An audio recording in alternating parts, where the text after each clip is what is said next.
Good morning, everybody. Good morning. This morning, good morning to our folks at home. I need some of you to tell me one thing that God has done for you this week. Not everybody wants. Brought me home safely. He brought you home safely. Amen. Anybody else? God didn't do nothing for anybody all week long? Yeah, just having an heat stroke yesterday. Brother Bill said he didn't have a heat stroke yesterday. Praise the Lord, it was really hot. Shane said he gave him the strength to deal with baby all week. We'll take that. All right, well, if you can't think of anything, maybe you will by the time we're done. I got to start over. Sometimes you get caught up in the business of the world, and you walk away and get caught up, but I got to start back over. I got to come back to the cross. All right, Jesus, I need to start over again today. Amen? Amen. He made it able for me to go see my son in Iowa for his graduation. Amen. Yes, Damien is graduating. We need to pray for our Scott family over here that they're safe. They have safe travels to Iowa. You leaving today? Is that right? Boo. One of my youth ladies is going to be gone for a whole month, and I'm pretty sad about that. But we hope y'all have a safe trip. All right, if y'all will stand up with us this morning, maybe you'll think of something God did for you this week by the time we're done singing. Now, it's impossible to stand still singing this song, so y'all feel free to move around. If you were here yesterday, you probably can't move around much today, but either way, praise the Lord with us this morning. We'll sing, "Look What the Lord Has Done." Look what the Lord has done. Look what the Lord has done. He's healed my body. He touched my mind. He saved me. I was just in time when the world has praised His name. Each day is just the same.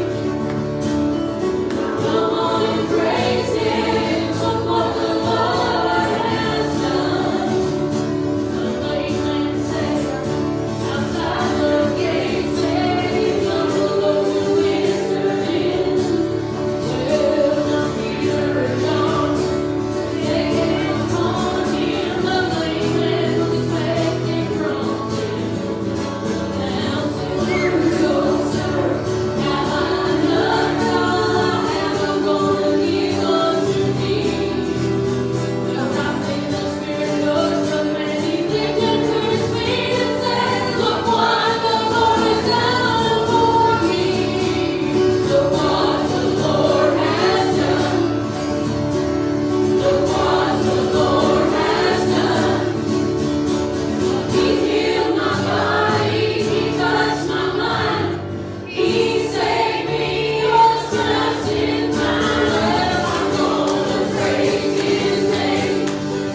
Bill, if you're watching at home, we miss you. We hope you're having a good trip.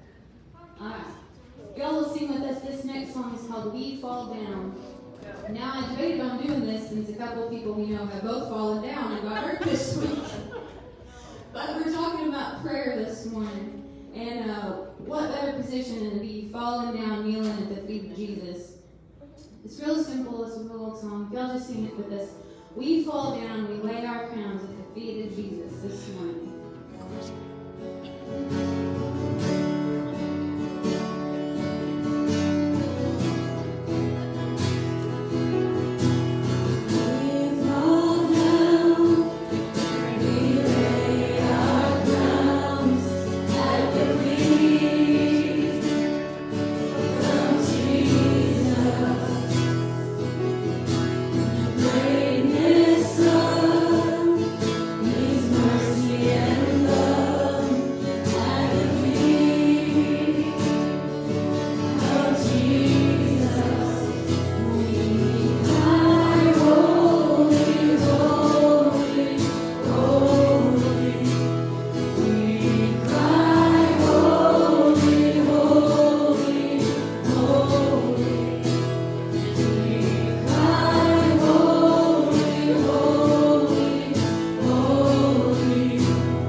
It makes a difference when the family gets together, amen? Amen.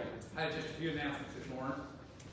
We are going to have a baptism after the service today. We're going to go down to Woolham, down to the river. Our brother Wayne. Wayne, where'd you go? There's Wayne. Brother Wayne is going to be baptized. His name's rededicated. Come up here for just a second, Wayne.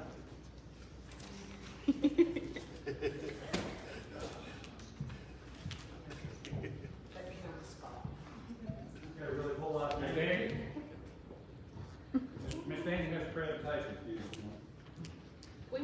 lady, what was it, last week or week before, and we was talking about church and stuff, and she gave us this idea. She makes these for people who get baptized in their church, and it's a little handkerchief, and it's got your name, the date you was baptized, and the church.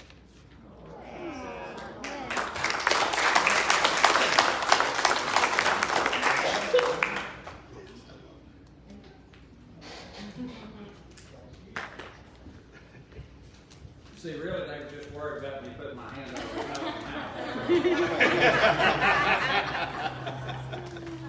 Thank you guys, that was very sweet. Thank you very much. Hey, next Wednesday, we're gonna start our food service back at 5:30 on Wednesday nights. It's not gonna be the food service like we had before. It's gonna be individual packed sandwiches and chips and those sorts of things, but we are gonna start food service next Wednesday night, okay? For those that come at 5:30. Okay, birthdays, anniversaries, let's see, Steve and Dorothy's is Tuesday, is that right? You don't know, never mind. Steve and Dorothy are having a wedding anniversary this coming week, how many? 36. 36!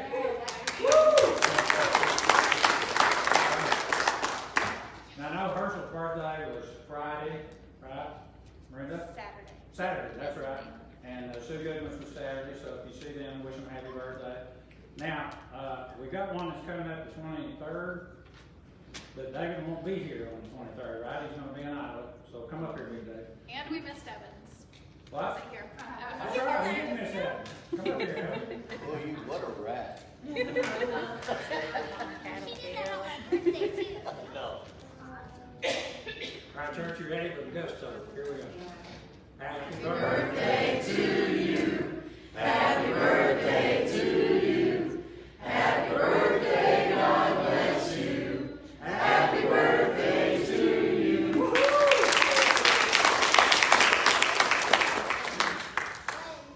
They were both 18. Right? Hey, by the way, one other thing, I do want to say thank you for everybody that was able to come for work day yesterday. We unloaded the shed and unloaded the closet. We sent a trailer of junk away from here. We got a new refrigerator because ours went out. We have a new refrigerator in the kitchen, so thank you to Miss Sherry and her son-in-law Billy for that, and for Lance for helping us move yesterday, and for Wayne for hauling it Friday. And anybody, for everybody who was here yesterday. Hey, by the way, if you hadn't, take a look back there at the table when you leave. You will see Noah's Ark and all the animals. Thank you to Miss Marilyn and for Lance for bringing that and donating it to the church. Amen? Okay, we're not doing collection yet. The box back there is on the table for offering or tithes. If you want to leave them back there, we'll please do. And we won't do our normal greeting. We'll get there eventually. So as the praise team comes back to lead us this morning, greet those around you, and then we're going to continue on with our prayer. Amen? Amen? Amen. We'll make sure you feel it.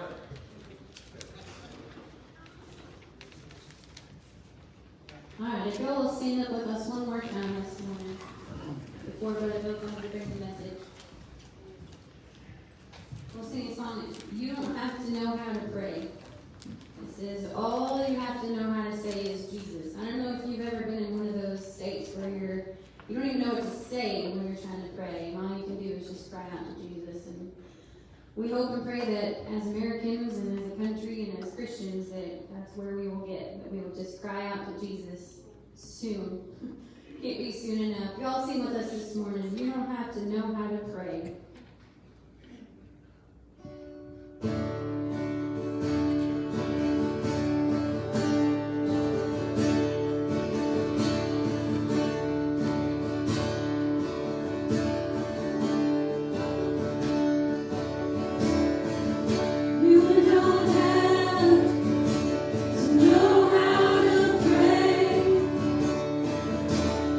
All you have to know how to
son Chad was here.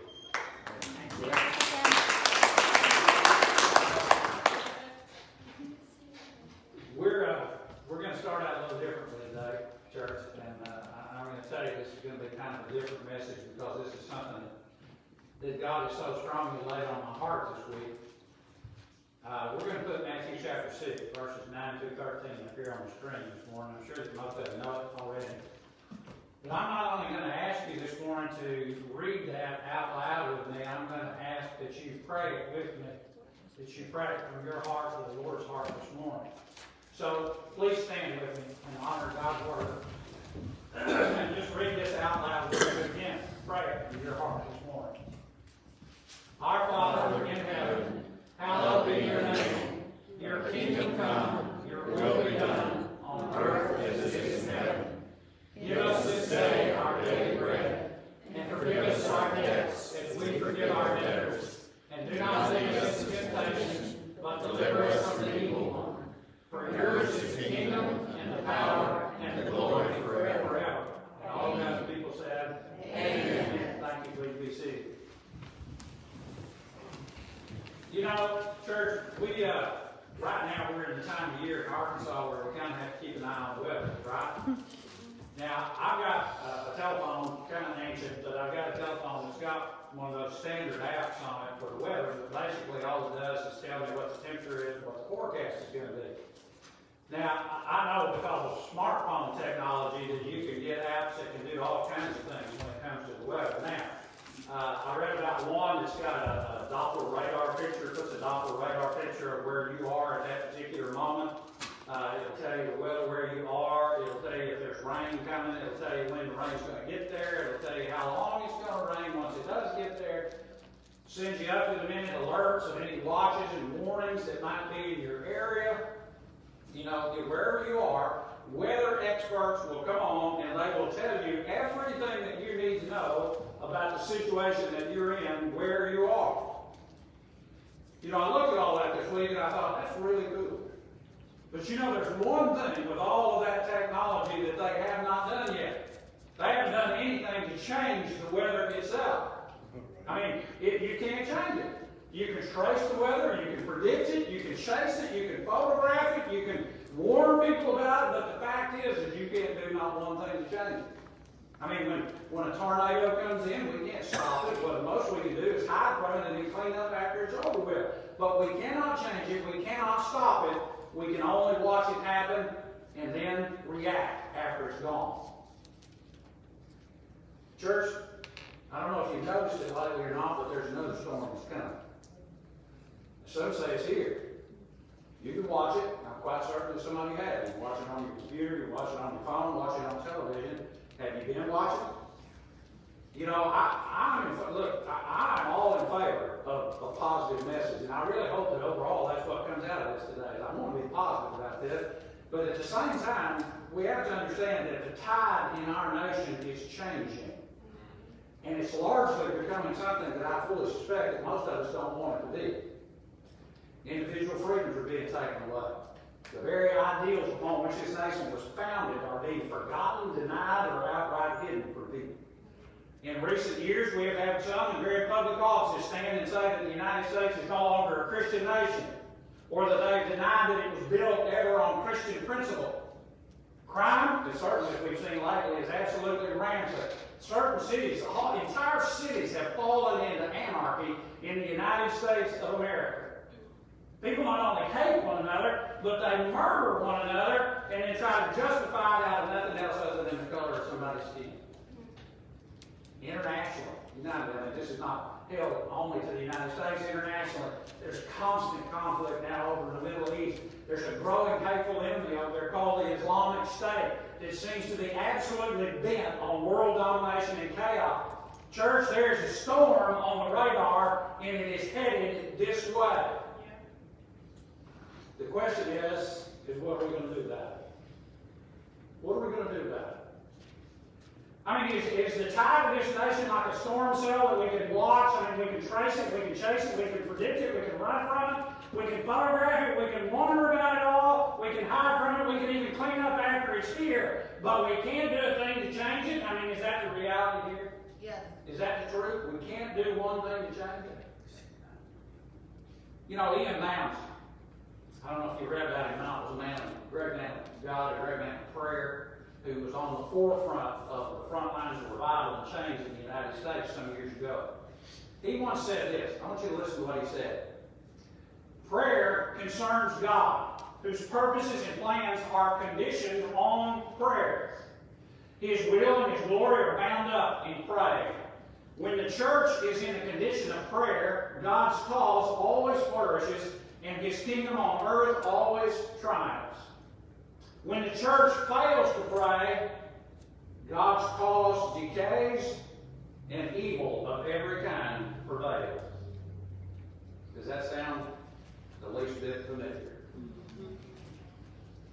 Church, I don't know about you, I can't speak for you, but I want to be a part of God's cause flourishing and being triumphant in the world. Amen? Look, whoever you are, you need to know that when you came in here this morning, you set foot in the house of God. It's not a temple in Jerusalem. It's not a building at 490 Tennyson in St. Joe, but it is a spiritual part of God's house. His church, where it is where His Spirit lives within the people. And by sitting with this group of people in here today, you are in fact sitting in the house of God. Amen? Amen. In Isaiah chapter 56, verse 7, God says, "For my house shall be called a house of prayer for all nations." Jesus re-emphasized that. You remember when He threw the money changers and the salespeople out of the temple? That's the same thing He said. God's house, which is today made up of you and me, is declared by Him to be a house of prayer. But are we? Are we really? Church, America needs us to pray for her. She needs us, and she needs us now. Amen. So why must we pray? Well, I want to point out a few reasons for that this morning, and then hopefully we're going to put it into practice before we leave this building today. Number one, God commands it. See, the simplest answer when questioning the why of something is this one: because God says so.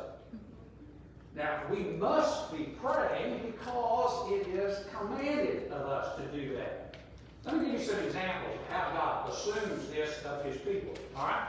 Now, we read those verses out of Matthew chapter 6, but just before that, in verses 5, 6, and 7 of that same chapter, Jesus said, "And when you pray," not if, but when you pray. And then just before the prayer, He said, "In this manner, therefore pray." Over in Luke chapter 18, verse 1, Jesus told His disciples there a parable to show them. He said, "You always ought to pray and never lose heart." Colossians 4, verse 2 tells us to continue earnestly in prayer, being vigilant with thanksgiving. 1 Thessalonians 5:17, you know that, tells us to pray without ceasing. You see, church, not only did Jesus assume that His people were going to pray, He set the example for us during His short ministry on this earth. And then He commanded it through the authors of the New Testament. Church, whether we understand it or not, whether we even know what to say or not, we are commanded to pray. And I'll tell you something else. We are commanded to pray for the nation where we live. 1 Timothy chapter 2, verses 1 through 3. "Therefore I exhort first of all that supplications, prayers, intercessions, and giving of thanks be made for all men." Now look at this. "For kings and all who are in authority, that we may lead a quiet and peaceable life in all godliness and reverence. For this is good and acceptable in the sight of God our Savior." Now I tell you, I looked at that and I thought, man, we could stop right there and say that shouldn't be enough motivation for us to pray as we should, right? But the Scriptures present us with several other reasons why we must be a people of prayer. Secondly, it is a major weapon in our spiritual warfare. You know, I don't want to get all political this morning, but there are some people who would just assume that the United States would give up all of her nuclear weapons. Now, that'd be great, I guess, if you could really justify that, but the problem is even if we do, our enemies won't. So we would be foolish to lay aside a major weapon when there are real threats from real enemies who will do us great harm given the opportunity to do that. You know, churches, we talked about last week, there is an enemy to the kingdom of God who would love for us just to lay down all the weapons that have been given to us to fight, all the helps that we have against him. He's waiting to find us in our weakest point so that he can do the greatest damage. That's what an enemy does. Now, I would love to stand up here this morning and say, hey, church, things are great. So we can let down our guard just a little bit. We don't have to worry about fighting this way like we have in the past. I can tell you that. The problem is it simply wouldn't be true. And that, church, is because God's kingdom is always being opposed. Always. In 1 Corinthians 16, verses 8 and 9, Paul said, but I will tarry in Ephesus and for Pentecost, for a great and effective door is open to me. Look at this. And there are many adversaries. You remember Paul told Timothy that all who desire to live godly in Christ Jesus would be persecuted. Peter told his readers not to be shocked by the fiery ordeal, the fiery trials that they were facing. Now, why is that true? Because, church, understand, we, the church, is engaged in a conflict. The church was started by a great spiritual conquest that was won for it at the cross. And it will grow by aggressive, not passive, but aggressive love. And I'm going to tell you this, when it does, we can attack the gates of hell and it will not be able to withstand our attack. Amen? Now, when we talk about this kind of conflict, it is challenging for most of us to understand or to even remember that we wage war with the most unearthly, unconventional means, like prayer, for example. You remember what Jesus said there when he taught the disciples to pray? He said, your kingdom come, your will be done on earth as it is in heaven. Look, I want you to get this. When you talk to God regularly, and I'm talking about on a daily basis, and you show your interest, you display your interest in the kingdom, when you're watching for his reign in the lives of other people, to increase, to see it grow, you will find that it is easier not to get bogged down in all the junk of the world. Rob was talking about that in Sunday school this morning. Understand, prayer is a vital factor in the spiritual war. It is a part of our armor, the armor of God.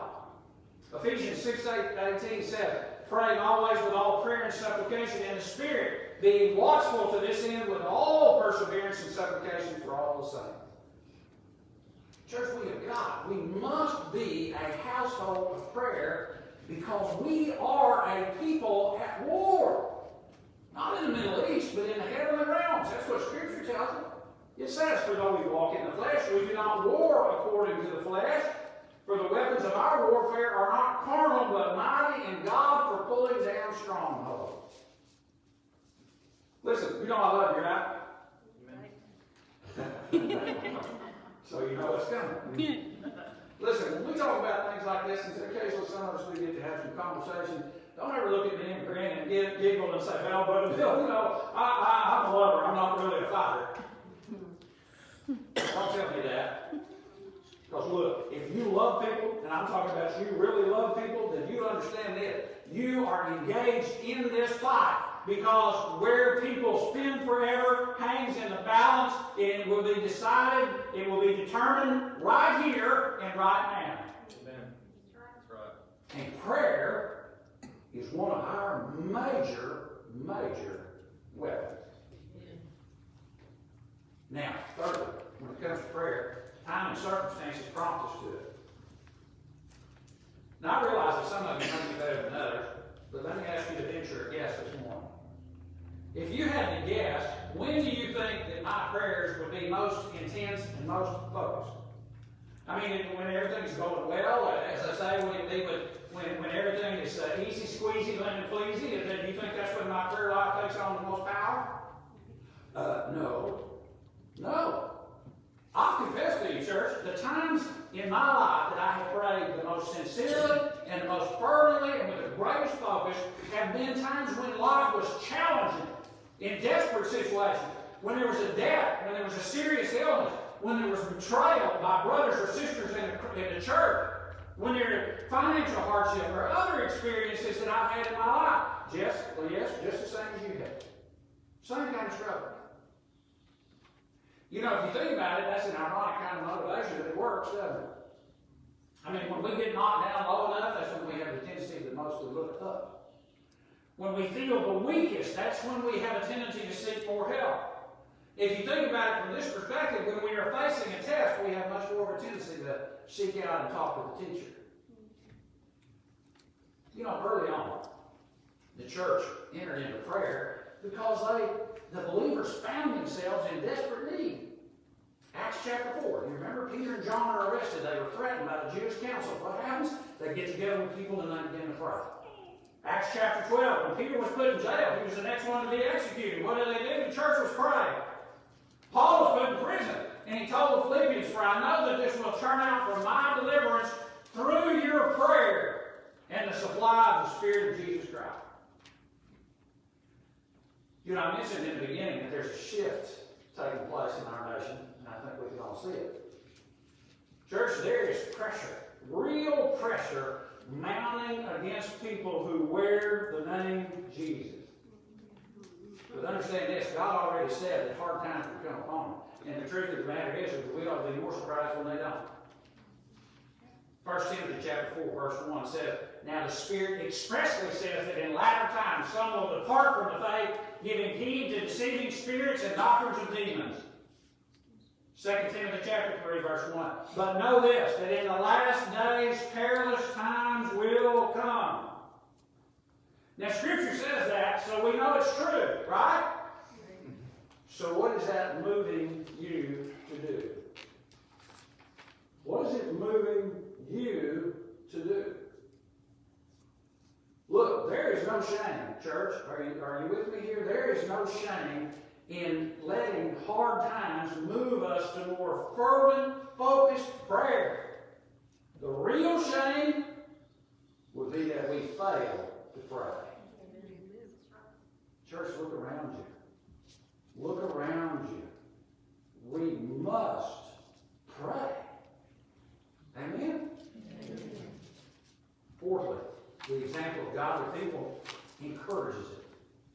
Now, obviously, we've got a limited amount of time here this morning. We could spend a long time on this, but there are many examples in the Bible of the way prayer figured into the lives of some of God's best people. Now, there are a couple that come to mind very quickly, and one is Daniel. We all know Daniel's story. Now, I want you to listen to the prayer that he prayed. This is in Daniel chapter 9, verses 5 through 7. Now, listen to what he said. "We," not I, not they, "we," he says, "have sinned and committed iniquity. We have done wickedly and rebelled, even by departing from your precepts and your judgments. Neither have we heeded your servants, the prophets, who spoke in your name to our kings and our princes, to our fathers and all the people of the land. O Lord, righteousness belongs to you, but to us shame of face, as it is to this day, to the men of Judah, to the inhabitants of Jerusalem and all Israel, those near and those far off, in all the countries to which you have driven them, because of the unfaithfulness which they have committed against you." I'll give you one more. This is Nehemiah. Nehemiah chapter 1, verses 5 through 7. Again, listen to what he said. Listen to his heart. "I pray, Lord God of heaven, O great and awesome God, you who keep your covenant and mercy with those who love you and observe your commandments, please let your ear be attentive and your eyes open, that you may hear the prayer of your servant, which I pray before you now, day and night, for the children of Israel, your servants, and confess the sins of the children of Israel, which we have sinned against you. Both my father's house and I have sinned. We have acted very corruptly against you, and have not kept the commandments, the statutes, nor the ordinances which you commanded your servant Moses." Do you hear the fervency? Do you hear the focus? Do you hear the heart in those prayers, church? You know, for some reason, God preserved many of the prayers of godly people for us to read. He preserved those stories of how they prayed, how they depended on God, and how they lived like it, regardless of their circumstances. Now, I'm going to tell you, before we leave here today, I'm going to ask all of us to follow the godly example of these men and women that we can read about in the Bible with prayers like these to the Lord. Now, why? Why would I ask you to do that? It's because the future is affected by it.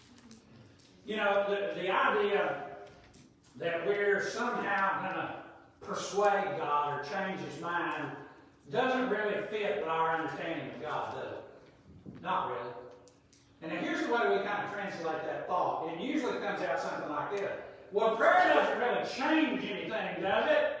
So if it doesn't change anything, why should we even bother to pray? Anybody, let's be honest, anybody here ever said that thought? Yeah, I have too.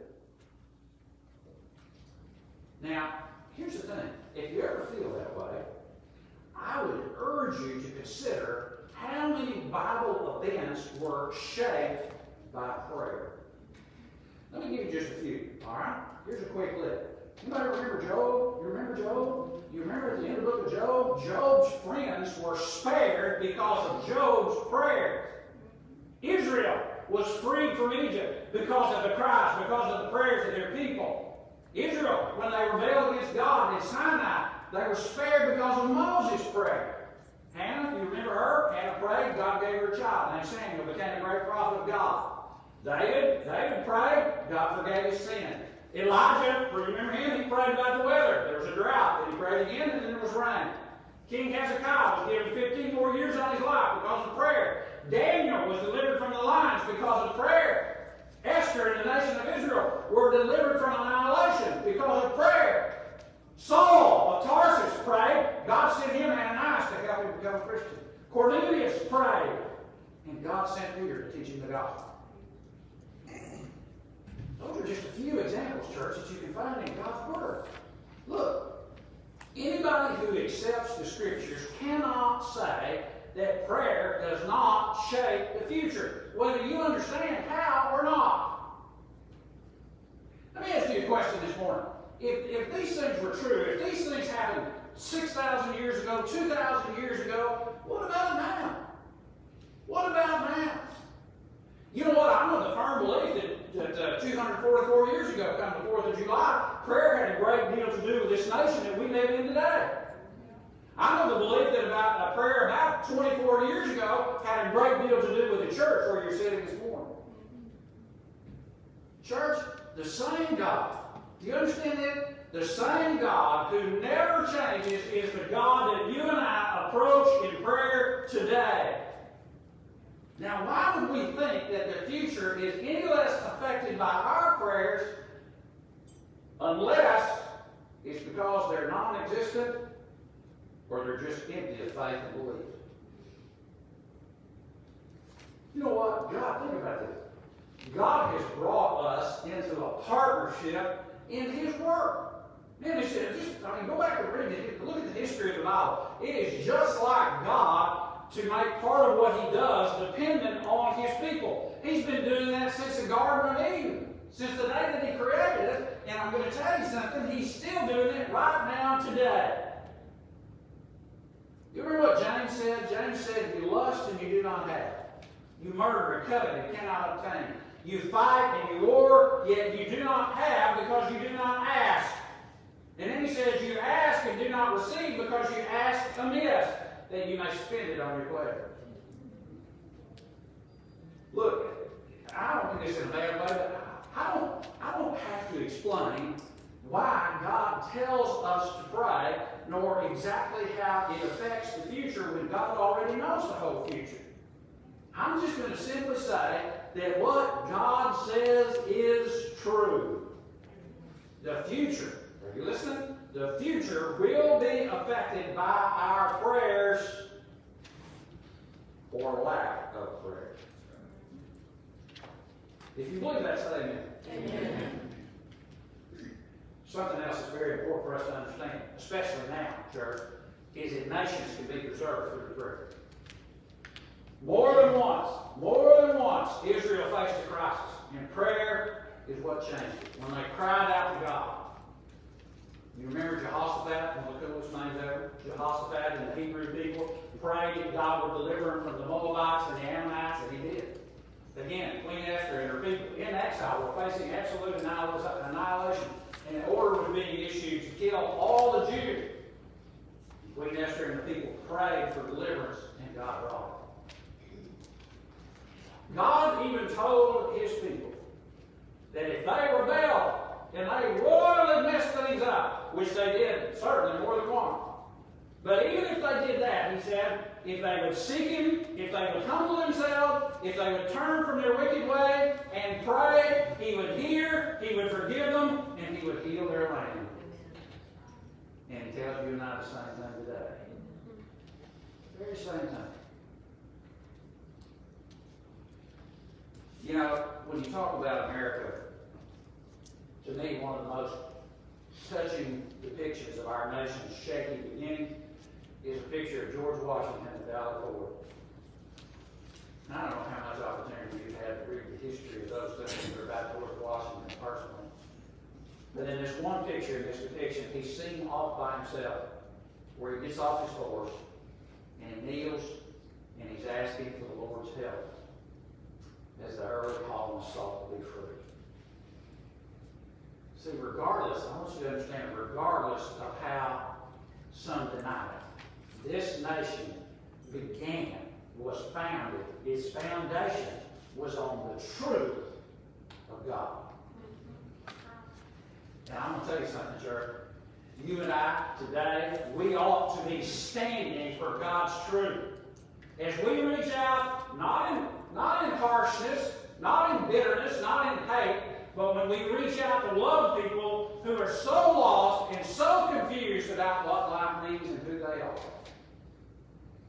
And we ought to be telling them that our real identity, their real identity, starts with what God made us to be, and that our worth and our purpose is found only in Christ. We ought to be telling them the good news, that good news, that they are of great worth in the eyes of God, and that the place they belong is in God's family, being made new creations in Christ. Man alive. How much good, church, how much good could be done if someone godly could come alongside some of those folks and begin to tell them that good news instead of the confusion and the chaos that's happening in our world and in our country today. How much good could be done? You know, again, go back and look at the history of Israel in the Old Testament. Look at the times that Israel abandoned God. At one point, as a result, God turned the nation over to their enemies. They were exiled to Babylon, where they lived as aliens in the cities of those who had destroyed their homes, their homeland. Now, let me ask you something. If that was you, would you have much love for a country like that? I mean, would you stand around and say, "Well, he's not my president"? Is that what you would do? Well, here's what God told His people to do when they were in exile in Babylon. Listen to what He said. God told them, "And seek the peace of the city where I have caused you to be carried away captive, and pray to the Lord for it. For in its peace you will have peace." Look, if that's how Israel was supposed to pray for the evil nation that had conquered and destroyed them, how much more, church, should we pray for the nation that has given us prosperity and peace? A nation that is our own, that was, in truth, founded on Christian ideals and principles. How much more should we pray for America? Go ahead. Go ahead. Point out the flaws. I mean, that's not hard to do. Anybody can do that. Go ahead. Say it's not what it used to be. I say it all the time. But we don't like the direction that it's headed. The question is now, is what will you do about it? That's right. What will you do about it? How are you going to spend the priceless gift of liberty that God has given us? Now we're going to close differently today. And my simple hope for this message is that the church will pray confidently, fervently for our nation, and that we would begin by praying right now on our knees for the healing of America. So I'm going to ask you to do this in just the next few minutes.